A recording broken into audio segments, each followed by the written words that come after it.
Okay, I thought I'd give you a little rundown of paddles. I mean, I've got a collection. I'm gonna do some weigh-ins and highs and lows. The skate pole, 50, 60 bucks, get you an aluminum skate pole. The highs, best foot in the industry, the flex of that thing.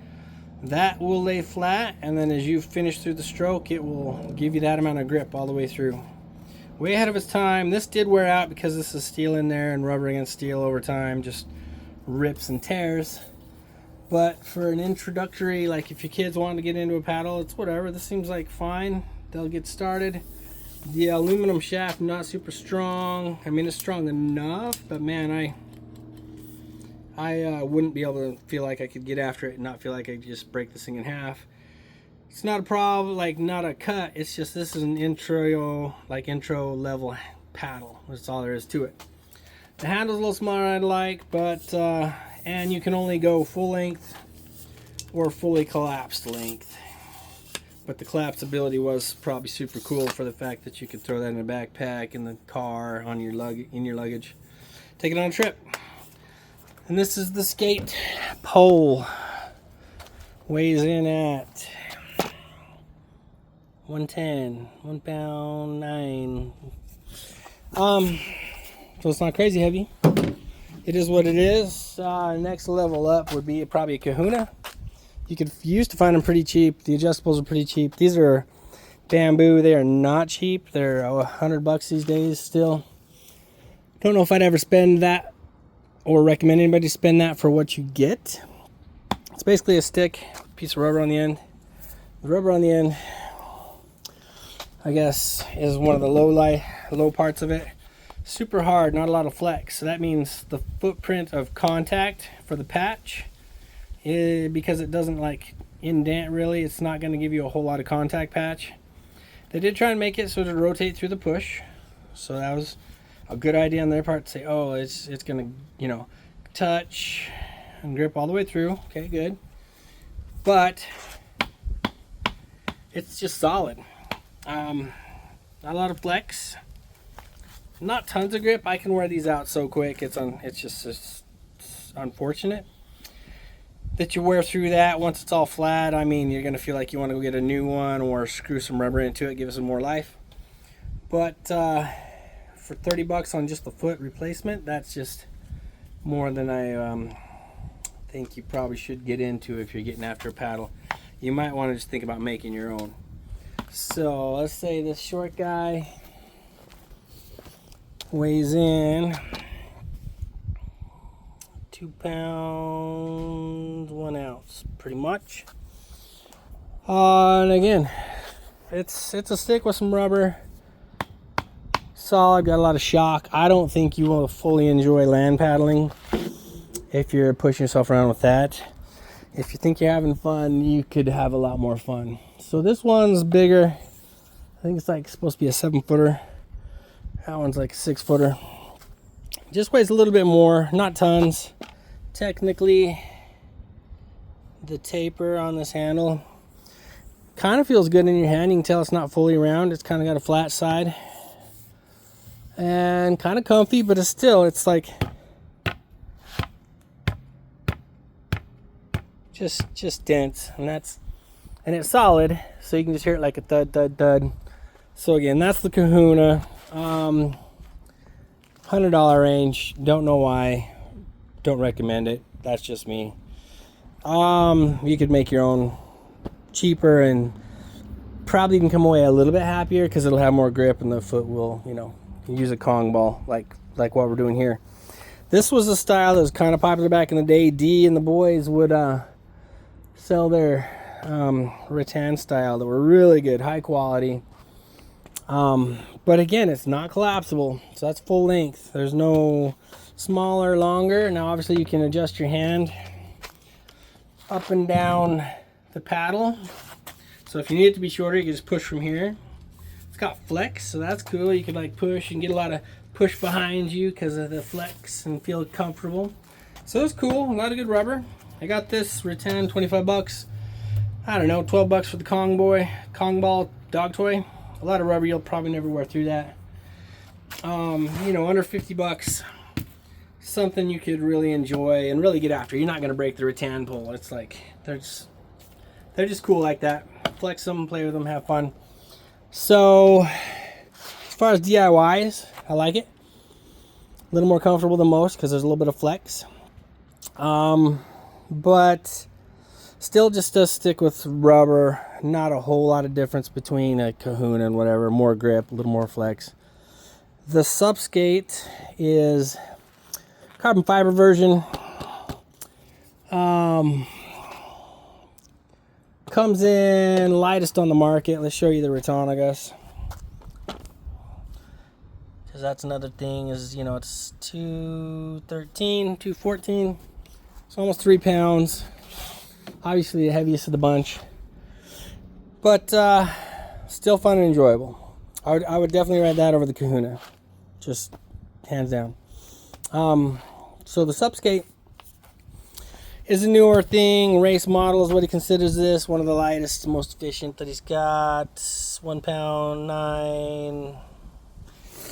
Carbon fiber. Got the poi pounders, got the rotating ball. So you get, you know, contact patch that will follow it through the stroke, but it's still as much of contact patch as you can get out of it. Not the widest, but not bad. But still, it's, if I'm hitting this, I can feel it because again, it's solid. It's not dense like thud like that guy because that's solid. This is hollow. But when I paddle this guy, man, it's the shock I can feel if I don't do a correct stroke. I guess the way to point that out is what is a correct stroke is like, if I want to just plant it, if I don't do it softly, like set it and then pull, if I plant it, I feel it. So that means I have to reach and kind of start it, and then I won't feel the impact, so I lose that abuse. Not tons of flex, or like, even if there is flex, why would I care that it has flex, right? Because I'm like, am I pulling and then letting that flex go? Not really. I'm pulling, then I'm transitioning, and then if I'm pushing down this way, it's for the grip on the backstroke. So, but once it's flexed and you're like coming up, like, does that release or do anything? Is there a little bit of comfort in that? Maybe, but I don't feel it. Myself, I probably would have had this a little shorter, save some weight, have this a little bit longer, and that's not supposed to pop off. We'll probably have to glue that back on. But anyway, like the lightness, you saw how much it weighed.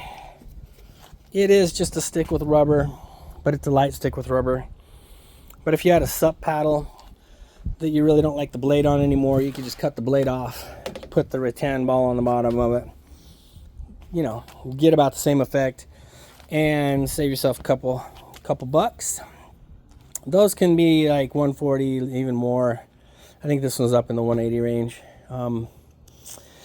The Braap Stik 2.0, one of my personal favorites, just because this is this aluminum one, entry level. But the perks to the Braap Stik is similar to the Subskate, or the skate pole, is it's collapsible. I can fit this in my luggage. It's actually smaller than the skate pole, and super easy to adjust and whatever. We have a custom, because I like the ball, to be honest, as far as how it feels in your palm versus a T-handle. When you're paddling, it's nice to not be locked into any position especially with the spring. So I've got this ball handle I made. It's a good size, good palm fit, but a finger notch, so I know the direction in which my spring's facing. So if I adjust that to the right angle, I know that I'm facing the right direction to flex the spring and not a little bit off, you know what I mean? So it's easy for me to find and index myself and then come through it. So, but you can see how obviously the impact's going to be minimal, if not non-existent. This is a light spring. It's too light for me. Super comfortable. I could paddle this. I won't break it. It's not a matter of too light as in break. It's as in light as in amount of power it has to release. So if the spring's not strong enough to push back, it can't really give me that extra push at the end of the stroke. But I do have this foot. a lot of contact, and it flexes. So where the stroke starts, where the stroke finishes, that will plant and stay and follow it. A lot of grip, a lot of rubber. Not only that, you can flip this and run the other side. So you wear this guy out, you got a new one right here. So you get twice the life. Really, it's like more like 20 times the life, because the amount of rubber on here versus just on some of these other things and how long you can use it. Not even the same category. But that's the Braap 2.0. The highs and the lows there. I mean, it's handy. It's lightweight. Let's look at. Doesn't come in too heavy considering all the fiberglass in the spring. So 2.6, 2.7. So that's not bad. A couple more ounces than most. The high-end model is obviously going to be the Braap Attack. Carbon handle. It only collapses up here. Down here it's a solid fit. This is a prototype spring. It's a 2.0 spring. It's got a little more shape in there. I can customize it and give you a little bit of spring and flex up here and shave it down there and make it all custom for somebody that wants to compete. Same benefits as the 2.0 on all other levels. Weighs in at like 2.5, 2.6. One of the reasons it's about the same as the other one is this spring's a medium, so there's more fiberglass in it. It's not a pressed spring, and as far as how it's made, I'd lay this up myself, so it's a little heavier than I'd like. I'm still working on that, but for the weight and benefit of what it gives you, you know, to me it's totally worth it, because when I plant I can really put some flex in there. But I can send it down the road. It wants to release at the end of the push. Gives you I call it the quick twitch push. So at the end of your stroke, you're going and you're like, boom, and then it just boom, gives you that little flicks you forward at high speeds. Super awesome. Gets you moving down the road. There can be a ball handle on this guy too. I can swap them out right now. They're T handles, because like I say, this is like pretty much a sub handle with the spring on the end.